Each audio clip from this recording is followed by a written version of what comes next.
யாழ்ப்பாணத்திலே அனைவரும் காண வேண்டிய திருத்தலம் அரியாலை நீர்நொச்சி தாழ்வு சித்தி விநாயகர் ஆலயம். மகாத்மா காந்தி, யோகர் சுவாமிகள், குன்றக்குடி அடிகள் போன்ற பல பெரியவர்கள் வழிபட்ட திருத்தலம். ஆலயத்தினுடைய மூல விக்கிரகம் காசியிலிருந்து கச்சி கணேசையரால் கொண்டு வந்து ஸ்தாபிக்கப்பட்டது. காஞ்சி குமரக்கோட்டத்திலே கச்சியப்பர் சிவாச்சாரியரால் கந்தபுராணம் அரங்கேற்றப்பட்ட அதே வருடத்தில் இந்த ஆலயத்திலே கச்சி கணேசையரால் கந்தபுராணம் அரங்கேற்றப்பட்டது. இதுவே யாழ்ப்பாணத்திலே கந்தபுராண கலாசாரம் உருவாவதற்கு காரணமானது. அண்மையில் இந்த ஆலயத்திலே திருவிழா இடம்பெற்றது. இந்த காலத்திலே யாழ்ப்பாண சைவ பிரகாச பேரவையினால் கந்தபுராணம் மூலமும் உரையும் என்ற நூல் வெளியிட்டு வைக்கப்பட்டது. சிறப்பாக பல ஆன்மீக பெரியவர்கள் கலந்து கொண்டு இந்த நூலினை வெளியிட்டு வைத்தார்கள். யாரெல்லாம் பங்கு கொண்டார்கள், என்னவெல்லாம் பேசினார்கள், தொடர்ந்து இந்த காணொளி உங்களுக்காக கொண்டு வருகிறது.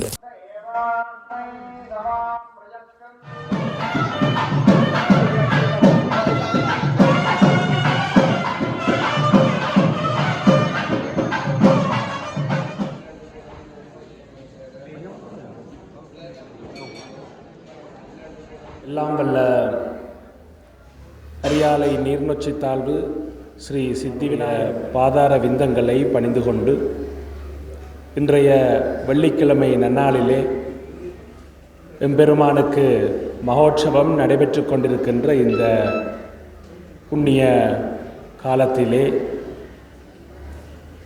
இங்கு சைவ பிரகாச பேரவையினுடைய ஏற்பாட்டிலே அவர்களுடைய வெளியீடாக கந்தபுராணம் மூலமும் உரையும் பகுதியொன்று என்கின்ற இந்த நூல் வெளியீட்டு விழாவிலே கலந்து ஆசியுரை வழங்கியிருக்கக்கூடிய தேவஸ்தானத்தினுடைய மகோற்சவகால குருக்கலையா அவர்களே, இங்கே இந்த நூல் வெளியீட்டு விழாவிலே கலந்து சிறப்பித்து கொண்டிருக்கின்ற எங்களுடைய யாழ் பல்கலைக்கழக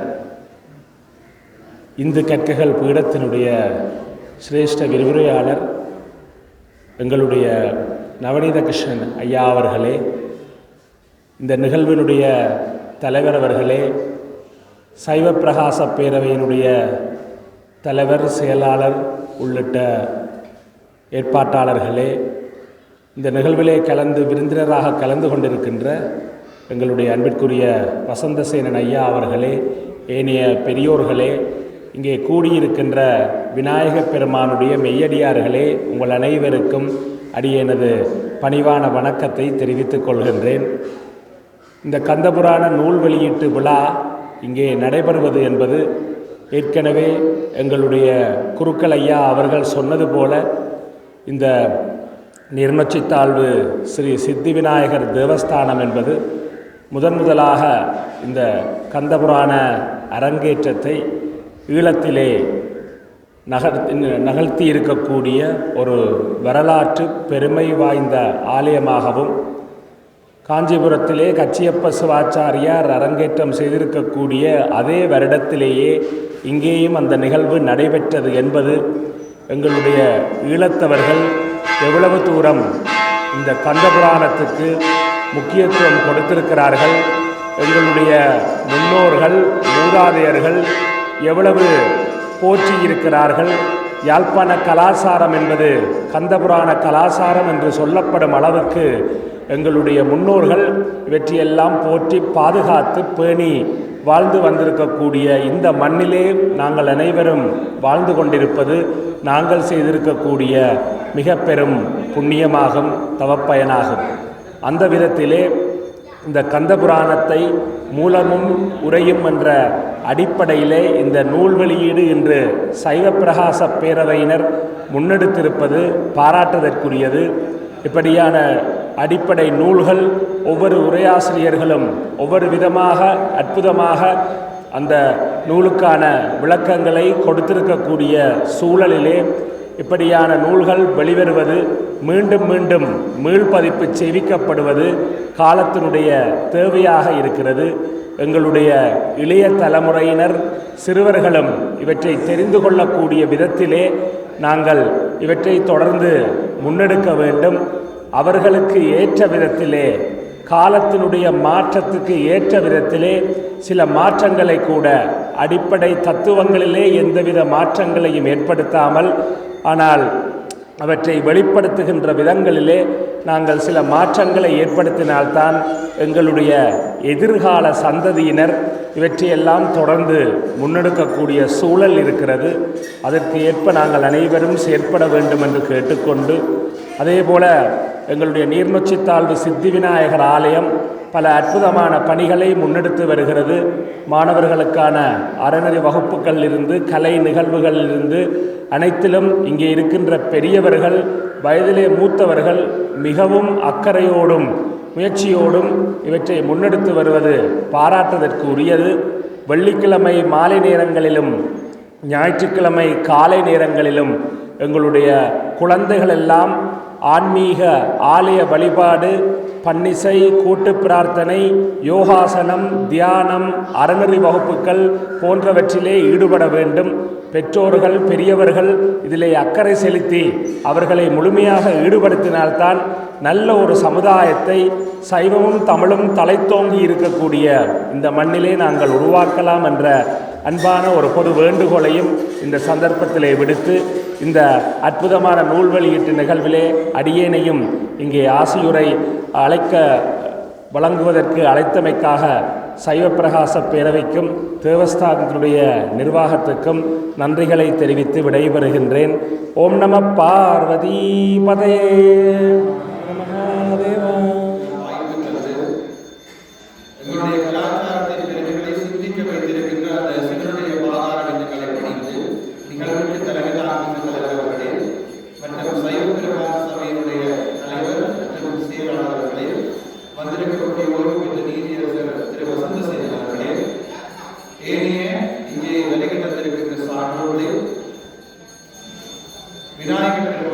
பாரம்பரியம், கந்தபுராண கலாச்சாரம், சைவ பாரம்பரியம் போன்ற இன்னொரு சிறப்புகளை கொண்டிருக்கின்ற போதிலும் அந்த பாரம்பரியம் சார்ந்த சிந்தனைகளும் அதனுடைய விழுமியங்களும் எழுத்து வடிவில் புத்தகங்களில் உரை நிலையில் இருக்கின்றதை நாங்கள் என்று காண முடிகின்றது. அதனை செயல்நிலைப்படுத்துகின்ற தன்மை எங்களுடைய ஆலயத்தின் பிரதமர் அவர்கள் குறிப்பிட்டது போல அதற்காக இன்னமும் புதிய நாவலர்கள் இன்னமும் தோன்றவில்லை என்று நான் சொல்லுவேன். நாவலர்கள் இன்னமும் தோன்ற வேண்டும் என்பதுதான் அந்த ஆதங்கம். அந்த வகையில் இந்த மண்ணினுடைய சிறப்பு சார்ந்து சித்தர்களினுடைய தொடர்பானது இலங்கையை பொறுத்தவரை குறிப்பாக வட பிராந்தியத்திலே யாழ்ப்பாணம், கொழும்புத்துறை, அரியாலை, நல்லூர், கீரிமலை, காரைநகர் போன்ற இடங்களிலே செறிவூட்டப்பட்ட நிலையிலே சித்தர்களுடைய பாரம்பரியம் சுட்டப்படுகிறது. அந்த மரபிலே நீங்கள் பார்க்கலாம் நிறைய ஒற்றுமைகள். யாழ்ப்பாணத்தின் பாரம்பரியமான ஆலயங்களுடைய மகாமண்டபம் பொலிகளினாலே ஆக்கப்பட்டிருக்கின்ற மரபுகளை நீங்கள் பார்க்கலாம். பாரம்பரியமான ஆலயங்களிலே மகாமண்டபமானது யாழ்ப்பாணத்திலே கிடைக்கக்கூடிய சுண்ணக்கற்கள் பொலிகளினாலே கட்டப்பட்டிருக்கின்ற ஒரு மரபை கொண்டது. அதே போல இந்த சித்தர்களினுடைய ஊடா, நான் அந்த கடையில் சுவாமிகளுடைய சமாதி சிவாலயத்துக்கு அருகில் இருக்கின்ற ஒரு காரணத்தினாலோ அல்லது என்னுடைய தந்தையார் திரு கணபதீஸ்வர குருக்கள் அவர்களின் மீது வைத்திருந்த மதிப்பார்ந்த தன்மையினால் கணபதீஸ்வர குருகுலம் என்ற ஒன்றை ஸ்தாபித்து அதிலே நான் என்னுடைய தந்தையாரிடம் கல்வி கற்றுதன் போராகவோ எனக்கு இங்கே பேசுவதற்கான ஒரு சந்தர்ப்பத்தை இறைவன் கண்டிருக்கின்றான். அந்த வகையில் இந்த மரபார்ந்த தன்மையானது காலம் காலமாக ஒவ்வொரு சித்தர்களாலும் வளர்த்தெடுக்கப்பட்டு வந்திருக்கின்றது. அதிலே குறிப்பாக இந்த ஆலயத்திற்கு பூஜா கைங்கரியங்களை மேற்கொள்ளுகின்ற சிவாச்சாரியர்கள் இந்த சித்தர்களோடு மிக நெருங்கிய தொடர்புகளை வைத்திருந்திருக்கிறார்கள்.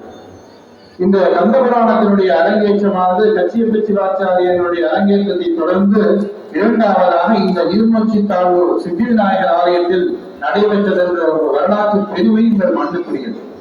அந்த சிந்தனை ஓட்டத்தினுடைய பரம்பலானது யாழ்ப்பாணம் முழுவதும், யாழ்ப்பாணத்தையே கந்தபுராண கலாச்சாரம் என்று சொல்லும் அளவிற்கு அந்த பரம்பலானது இன்று வரை அது அதிர்வலைகளை ஏற்படுத்திக் கொண்டிருப்பது என்பது இன்னொரு சிறப்பு. அதை நான் குறிப்பாக சொல்வதாக இருந்தால் இந்த யோகர் சுவாமிகளினுடைய ஊடாட்டம், காரைநகர் வைத்தீஸ்வர குருக்கள் அவர்களுடைய தந்தையார் கணபதீஸ்வர குருக்கள், அவர்களுடைய தந்தையார் சரவணபவ குருக்கள், அவர்களுடைய தந்தையார் தாமோதர ஐயர், அவர்களுடைய தந்தையார் மங்களேஸ்வர குருக்கள். அந்த பாரம்பரியம் உத்தரகோச மங்கையிலிருந்து வந்த அந்த சிவாச்சாரியர்களுடைய பாரம்பரியம் யோகர் சுவாமிகளினுடைய தத்துவார்த்த அல்லது ஆன்மீக ஈடேற்றத்தோடு நெருங்கிய தொடர்புகளை கொண்டிருக்கின்றது. வைத்தீஸ்வர குருக்கள் அவர்கள் யோகர் சுவாமிகளுடைய சிந்தனையோடு மிக நெருங்கிய பிணைப்பு கொண்டவர். இறக்கும் வரை அவர் இறக்கும் தருவாயில் கூட அவர் தான் யோகர் சுவாமிகளோடு கலந்துரையாடி கொண்டிருக்கின்றேன் என்று கூறிய பெருந்தகையாளர்.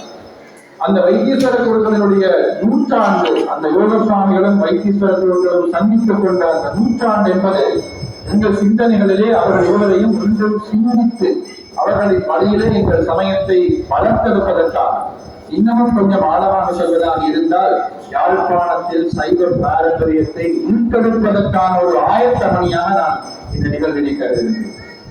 அதே போல இந்த சித்தி விநாயகர் ஆலயத்தினுடைய பாரம்பரியமும் சிறப்பானது. இங்கே இன்றைக்கு பணிபுரிகின்ற எங்களுடைய முரளிதர குருக்கள் அவர்களுடைய தந்தையார் சுப்பிரமணிய குருக்கள் அவர்கள் யோகர் சுவாமிகளோடு கலந்துரையாடிய பெருமைக்குரியவர். அவர்களுடைய தந்தையார் ரத்னசபாவதி குருக்கள், அவர்களுடைய தந்தையாரும் வைத்தீஸ்வர குருக்கள். பாருங்கள், பாரம்பரியமான ஆலயங்களிலே பணியாற்றுகின்ற சிவாச்சாரியர்கள் பாரம்பரிய மரபுக்குட்பட்ட பெயர்களை அவர்கள் தாங்கி இருக்கிறார்கள். அந்த சித்தர்களினுடைய தொடர்பு, அந்த மண்ணினுடைய பாரம்பரியங்களை பேணி காப்பதிலே இருக்கின்ற அக்கறை இன்றைக்கும் எங்களிடம் இருக்கின்றது. சிவாச்சாரிய மரபு சார்ந்த ஆலயங்களிலே இன்றைக்கும் எங்களிடம் அந்த மரபுகள், எங்களுடைய பாரம்பரியங்கள் பேணப்பட வேண்டும் என்பதிலே அசையாத நம்பிக்கையும் அதற்கான அர்ப்பணிப்பையும் நாங்கள் இன்னமும் நழுவவிடவில்லை. அந்த சித்தர்கள் எங்களை வழிகாட்டிக் கொண்டிருக்கின்றார்கள். இன்றைக்கு உங்கள் எல்லோரையும் அந்த சிவ சிந்தனையிலே அவர்கள் ஈடுபடுத்தி இருக்கின்றார்கள். அந்த சித்தர்களுடைய பாரம்பரியங்கள் இன்றைக்கு பல்கலைக்கழக மட்டத்திலே சித்தர்கள் சம்பந்தமான ஆழமான ஆய்வுகள் நடைபெறுகின்ற ஒரு சூழ்நிலையில் நாங்கள் இன்றைக்கு இருக்கின்றோம். இந்தியாவிலே இருந்து கூட இங்கே வருகை தந்து ஊழக்கு சித்தர்களை ஆய்வு செய்கின்றவர்கள் இருக்கின்றார்கள். அந்த பாரம்பரியங்களை எல்லாம் கட்டி காக்க வேண்டிய பொறுப்புடையவர்களாக நாங்கள் இருக்கின்றோம். அந்த பணியினை சைவ பிரகாச சபை மிக செம்மையாக தொடர்ச்சியாக முன்னெடுத்து வருவதையிட்டு அந்த சபையினருக்கு, இந்த சபையினரின் சார்பாக ஊழியிருக்கின்ற அனைவரது சார்பாகவும் மனமார்ந்த பாராட்டுதல்களை நான் தெரிவித்துக் கொள்கின்றேன். அது மாத்திரமன்றி சைவ பிரகாச சபை முன்னெடுத்திருக்கின்ற இந்த நிகழ்வானது கந்தபுராணத்தின் அரங்கேற்றத்தை உள்ள நினைவுறுத்துவதோடு மட்டும் நின்று விடாமல் இந்த மக்கள், இந்த அரியாலை வாழ் மக்கள் மீண்டும் ஒரு புது பொலிவோடு இலங்கை முழுவதும் இந்த கலாச்சாரத்தை பரவலாக்கம் செய்வதற்கான ஒரு முத்தாய்ப்பாக இந்த நிகழ்வு அமைய வேண்டும். இந்த சித்தர் பாரம்பரியம் இன்றைக்கு ஊழமணிதனுடைய ஒரு அடையாளமாக, வட இலங்கையினுடைய ஒரு அடையாளமாக இன்றைக்கும் இருக்கிறது. அண்மையில் கூட நான் நேற்றைய தினம் ஒரு விடயம் அரங்கலிலே எங்களுடைய செம்மணியிலே நடைபெறுகின்ற அகழ்வு பணிகளிலே அமர்ந்திருந்த நிலையிலே ஒரு எலும்புக்கூடு கண்டெடுக்கப்பட்டிருக்கிறது. அவர்கள் சந்தேகப்படுகிறார்கள் அது சமாதியாக இருக்கலாம். ஆனால் எங்களுடைய பாரம்பரியத்தில் அதற்கான முறைமைகள் இருக்கின்றது. அவர்கள் எல்லாவற்றையும் சமயத்தோடு இணைத்து தப்பித்துவிட முடியாது என்ற வகையிலே நான் அதற்கான ஆலோசனைகளை நான் வழங்கியிருந்தேன். ஆகவே எங்களுடைய மரபார்ந்த நிலையிலே சித்தர் மரபுக்கான பாரம்பரியங்கள் செம்மையாக பேணப்பட்டு வந்திருக்கின்றன. அவற்றை பேணுவதற்கான அமைப்புகள் நிறுவன ரீதியாக வளர்த்தெடுக்கப்பட்டிருக்கின்றன. அந்த கடமைகளை இன்றைக்கு அவர்கள் இயன்ற வரையிலே செய்து வருகிறார்கள். நாங்கள் செய்ய வேண்டியது ஒன்றுதான், அந்த பாரம்பரியங்களை கட்டிக்காப்பவர்களுக்கு நாங்கள் முழு ஒத்துழைப்பினை வழங்குவதோடு மாத்திரமில்லாமல் எங்களுடைய இளைய சமுதாயத்தையும் புதிய நாவலர்களின் வரவுக்காக தயார்படுத்த வேண்டும் என்று நாம் அறிவுகள் கொடுத்து என்னுடைய உரைக்கு வாய்ப்பளித்த ஏற்பாட்டு குழுவினருக்கு மனமான நன்றிகளை தெரிவித்து சித்தி விநாயகன் தாழ் பணிந்து விடைபெறுகிறேன். பார்வதி பேரர் ஒரு நல்லொரு கைங்கரியத்தை செய்திருக்கிறார்கள்.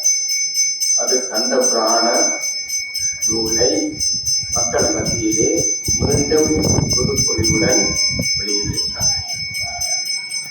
கந்த புராணம் முருகப்பெருமானை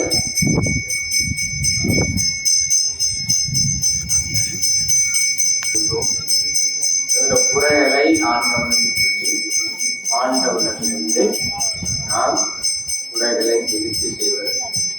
ஆனால் ஆண்டவன் எங்களோட கதைக்கிறார்கள், அவர் கதைக்கப்பட்டு நாங்கள் பார்த்து கொண்டிருக்க மாட்டோம். எங்களுக்கு பொறுமை இல்லை.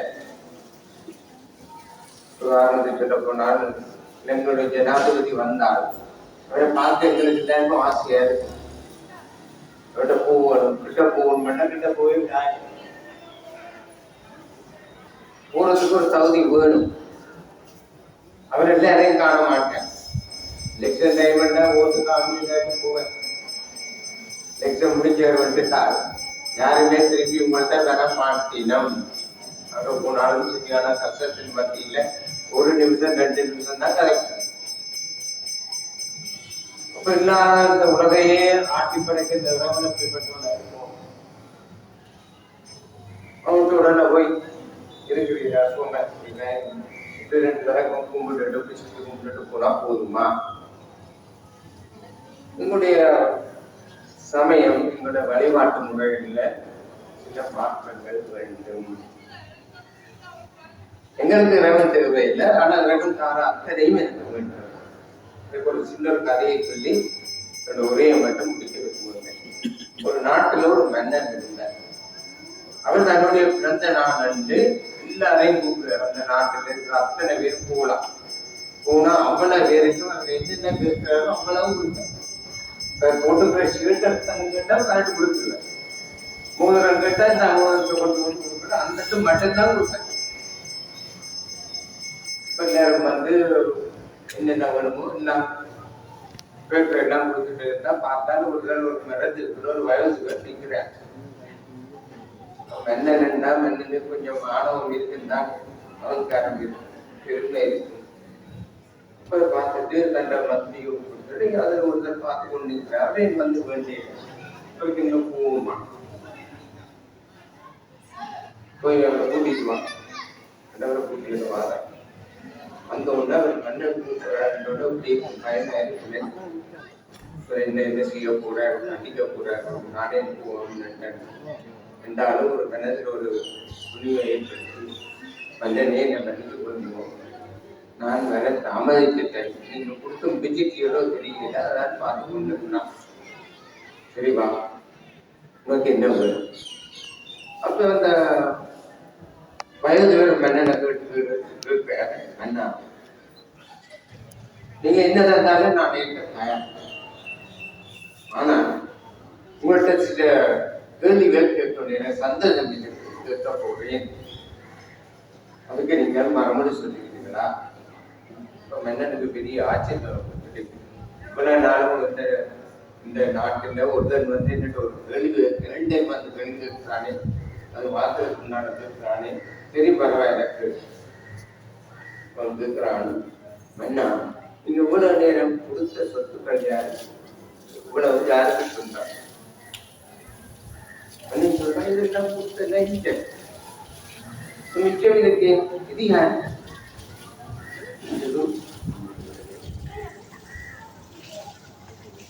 நான் அவங்கள்ட்ட ஒரு கேள்வி கேட்கிறேன். நீங்கள் அதான் பேசுறத கருவியரா? பெரிய ஆட்சியம் நீ அஞ்சாறு போட்டு மன்னரை கேட்கிறான். அந்த அண்ணா சொத்து வந்து மீன் வேண்டாம், எனக்கு நீ தான் மன்னன் என்ன என்னாக இருக்கிறார்? நானே உண்டாக இருக்கிறேன் என்றால் நீ உலகத்துக்கெல்லாம் அதிபதி என்று சொல்றார். நீ எனக்கு சொந்தம்னா இதெல்லாம் எனக்கு அதிபதி தானே, நான் தானே இது எல்லாத்துக்கும் சொந்தம். ஆனபடியே நீ எனக்கு சொந்தமா வாடியா? இதுல இருக்கு ஒரு அடிப்படை. நாங்கள் ஒவ்வொரு நாளும் வந்து என்னத்தை கேட்கிறோம்? எனக்கு படிப்புத்தா, எனக்கு வீட்டத்தா, எனக்கு அதைத்தா, இதைத்தான், சுகத்தைத்தான் எல்லாம் கேட்கிறோம். நீ வேணுமென்று கேட்கிறோம். இறைவனை பார்த்து இறைவா நீ எனக்கு என்னோட வா, என்னோட வந்து 2 கேட்கிறோம். இதான எங்கட வழிபாடு. இறைவனை நாங்கள் எப்போது எங்களோடு எங்கள் மனதில் கட்டி பிடிச்சு வச்சு கொண்டிருக்கிறோமோ எங்களுக்கு எதுவுமே தேவையில்லை. எல்லாரும் பார்க்க அவர்கிட்ட முழு அடைக்கலம் புகுந்தால் அவரே சகலதும் பாவம்.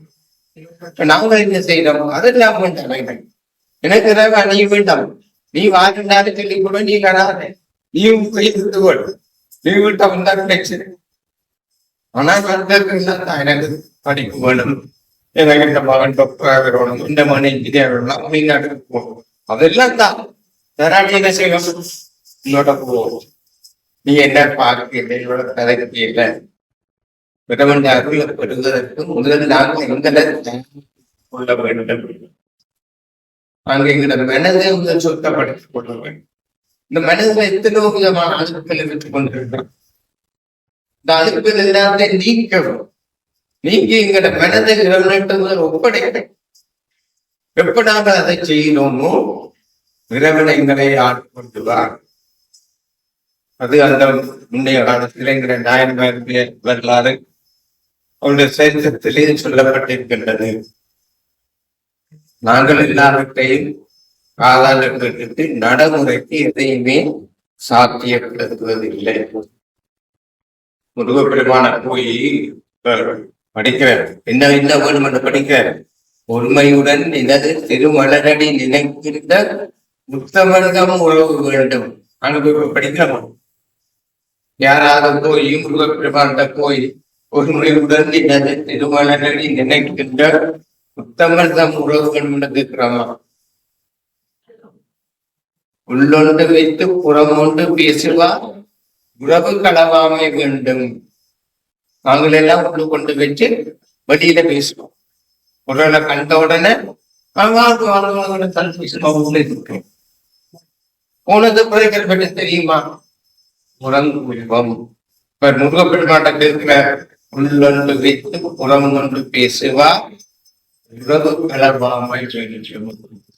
பெருமை பெரும் நினது புகழ் பேச வேண்டும், பொய்மை பேசாதிருக்க வேண்டும், மரபுபின் ஆசையை மறக்கவே வேண்டும், உனை மறவாதிருக்க வேண்டும். நாங்கள் கோயிலுக்கு வருகிறோம், கும்பிடுறோம், இதுல போய் அந்த சந்திகளோட வளர்ந்துடும்.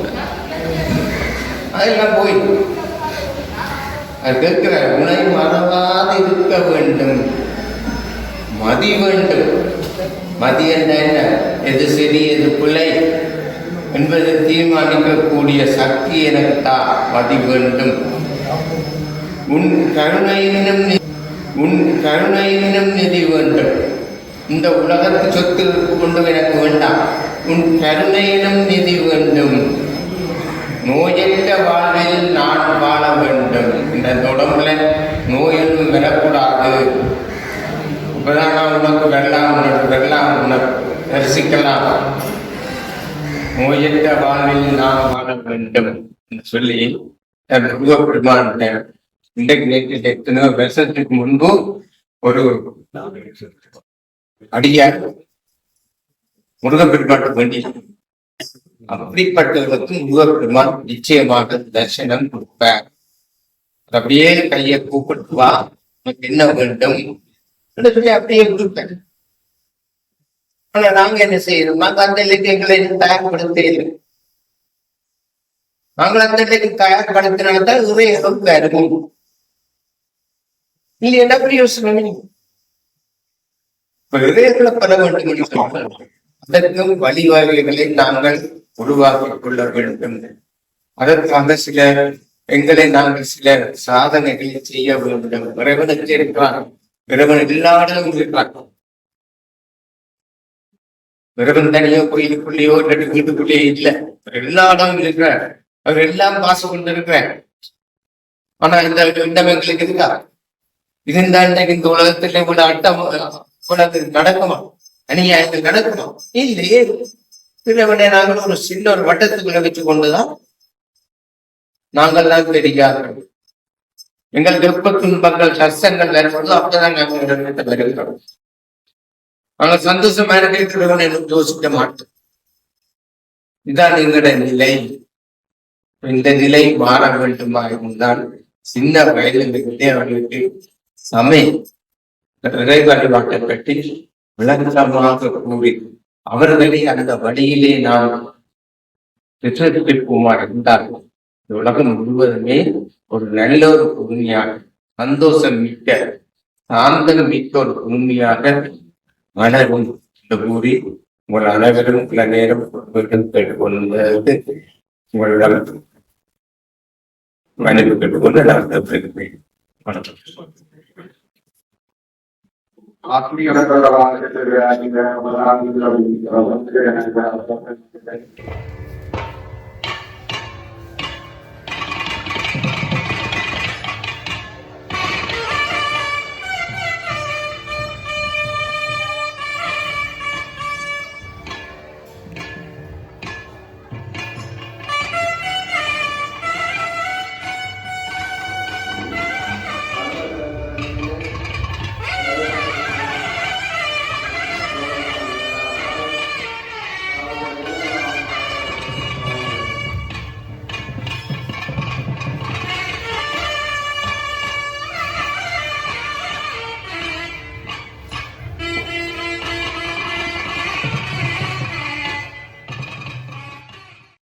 எந்நாடு விளையோன் பினகுந்தடைப்பான் இவமாமுபஞ்ச வதனின்பதிப்பான் பொன்னாக சுரநாடு புனிதன் கணேசன் பொன்றாத திருவான வேணுவோமே.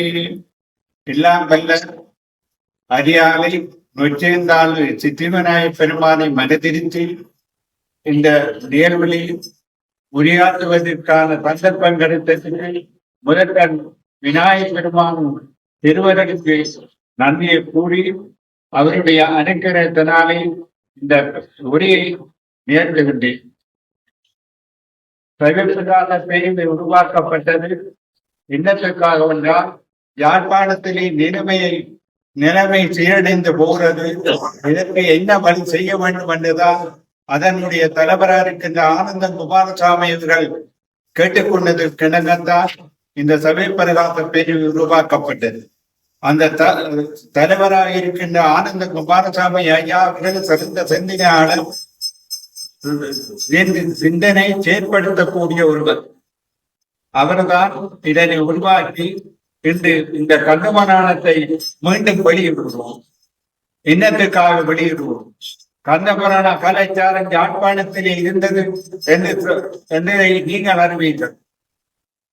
அது இந்த ஆலயத்திலே சித்திமனார் ஆலயத்திலேதான் கட்சி கணேசையர் என்பவரால் ஆரம்பிக்கப்பட்டு அந்த அந்த பைபிளில் வந்த அறிவுகளெல்லாம் யாழ்ப்பாணத்திலே மக்களாக வாழ வைத்தது கந்தபுராணம்.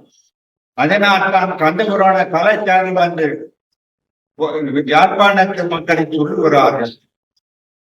யாழ்ப்பாணத்திலே செல்லப்பா சுவாமிகள், யோக சுவாமிகள், அதுக்கு பிற்பாடு அதற்கு இடப்பட்டு வந்த ஆறுமுனாவதர் ஒரு சமய உறவராக வந்து 5ஆம் சமய உறவராக தோன்றி சபைத்தை தமிழை மேம்படுத்தினார்.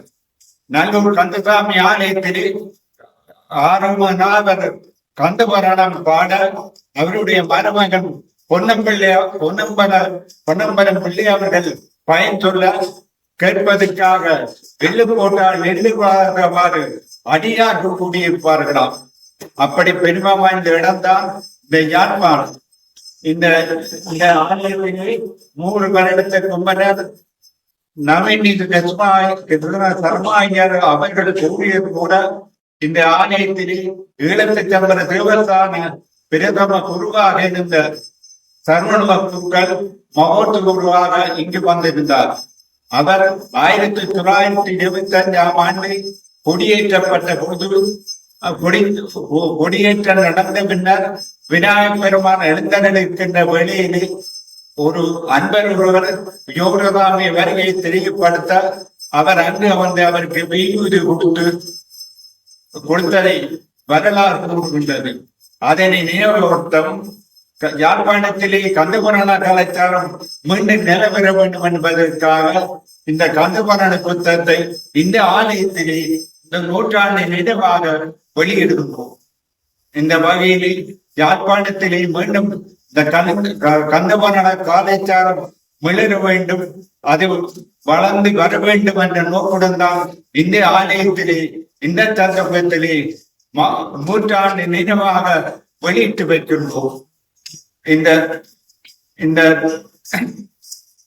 யாழ்ப்பாணத்திலே மீண்டும் கந்தவரண கலாச்சாரம் மலர வேண்டும் என்று சைவ பெருமான சபை தலைவராக இருந்த வசந்தேசன் ஐயா அவர்களிடம் அடியேறும் தலைவர் ஆனந்த குமாரசாமி அவர்களும் சந்திக்க போனோம். அவர்களை தொலைபேசி கொண்டு கேட்டோம், உங்களை சந்திக்க வேண்டும் என்று. என்னத்தை கண்டு கேட்டார், இன்றைய யாழ்ப்பாண நிலையை பற்றி கலைப்பதற்காக போகட்டு சொன்னோம். அவரை போமன்களை அடுத்த நாள் தேடி போய் சந்தித்தோம். யாழ்ப்பாணத்தின் நிலைமையை பற்றி சொன்னோம். இதை சைவ பெருமான உறவை மேம்படுத்த வேண்டும் என்று கேட்டுக்கொண்டோம். அதுக்கு அவர் சொன்னார், நானே அதிலிருந்து விலக போகிறேன், அங்கு ஒன்றும் செய்ய இயலாது. நீங்கள் இப்படி பெருமை வாய்ந்தார்கள் விலக போடுங்க, நாளைக்கு யாழ்ப்பாணத்தை நினையுங்கள் என்று கொண்டோம். அவர் சொன்னார், உங்களை போன்ற ஆட்கள் வருவீர்களான நான் தொடர்ந்து சபையிலே இருப்பேன் என்று சொன்னார். அதற்கு பிற்பாடு நாங்கள் இந்த முயற்சிதான் இந்த சைவகரமான சபை. இடத்தை வீணாக்க விரும்பவில்லை. சபை பிரகாச பேரவினர் இந்த கந்தவரான புத்தகத்தை அளிப்பதற்கு யோசித்தோம். எங்களிடம் பணம் இருக்கவில்லை. அவர்கள் சொன்னார்கள், பணத்துக்கு ஒரு நாளும் யோசிக்க வேண்டாம், யோசிக்க கூடாது என்ற காரியத்தை தொடங்கினோம். ஒரு அன்பன் வெளிநாட்டிலிருந்து இதற்கான பணத்தை அனுப்பி வைத்தார். தனது பேரை குறிப்பிட வேண்டாம் என்றும் ஆண்டவன் திருவிழா கிட்டாரை தெய்வத்துக்கு தெரியும், அதனாலே என்னுடைய பெயர் ஒன்று குறிப்பிட வேண்டாம், உங்களுடைய காரியத்தை தொடங்கி நடத்துவோம் என்று சொன்னார். அதனாலே இந்த புத்தகத்தை 6 ஆண்டுகளின் வெளியிட தீர்மானித்தோம். இந்த முதல் காரணத்தினுடைய பின்னால் வருகின்ற பணத்தை எடுத்துத்தான் மற்ற 6 ஆண்டுகளை வெளியிட இருக்கின்றோம். இதனுடைய பெறுமதி 2000 ரூபாய். நீங்கள் 1500 ரூபாய் கொடுத்து இந்த கந்தபுராண புத்தகம் ஒருவர் இல்லத்திலும் இருக்க வேண்டும். இதனை நாங்கள் பிரச்சாரம் செய்ய வேண்டும், பாடசாலை மத்தியிலே செய்ய வேண்டும். இதனை பாடசாலை மத்தியிலே மாணவர்கள் கூடியிருக்கின்ற வெள்ளிக்கிழமை ஒன்று ஊடலே பல விதமான கருத்துக்களை பேசுவதற்குரிய ஒழுங்குகள் செய்து நடத்தி வருகிறோம். இன்று தலைவர் அவர்கள் திருவண்ணாமலை நீண்ட திருவண்ணாமலையின் யாழ்ப்பாணத்தையும் இணைக்க வேண்டும் என்ற ஒரு சிந்தனை கொண்டிருக்கிறார். அதனாலே செல்வச்சந்தை ஆலயம் திருவண்ணாமலை போன்ற அமைப்பை உடையது. அதன் 2ம் ஒரே அம்சமாக இருக்கின்றது. அதை கருத்தில் கொண்டு ஏறுவலை பாதை ஊர்வலத்தை நாங்கள் தொடங்கி இருக்கின்றோம். அதனையும் இந்த சந்தர்ப்பத்திலே உங்களுக்கு கூறி இதிலே பங்கு கொண்ட எல்லோருக்கும் எமது மனமார்ந்த நன்றியை தெரிவித்துக் கொண்டு கந்தபுராண கலாச்சாரம் மீண்டும் யாழ்ப்பாணத்திலே மிளர வேண்டும் என்பதை விநாயகப் பெருமானுடைய பாதார பந்தங்களை வணங்கிக் கொண்டு இந்த கந்தபுராண புத்தகத்தை நீங்கள் ஒருவருக்கு இல்லத்திலும் இருக்க வேண்டும். அதனுடைய அச்சக சிறப்பு 1500 ரூபாய். அதை கொடுத்து இந்த நூலை பெற்று கந்தபுராண கலாச்சாரம் மீண்டும் மலர யாழ்ப்பாணத்தில் இல்லாமல் சிறுவன் புரிய வேண்டும் என்று அறியாமை நொற்றியிருந்தால் விநாயகப் பெருமானுடைய பாதாரங்களை வணங்கி அமர்கின்றேன். வணக்கம் அனைவருக்கும்.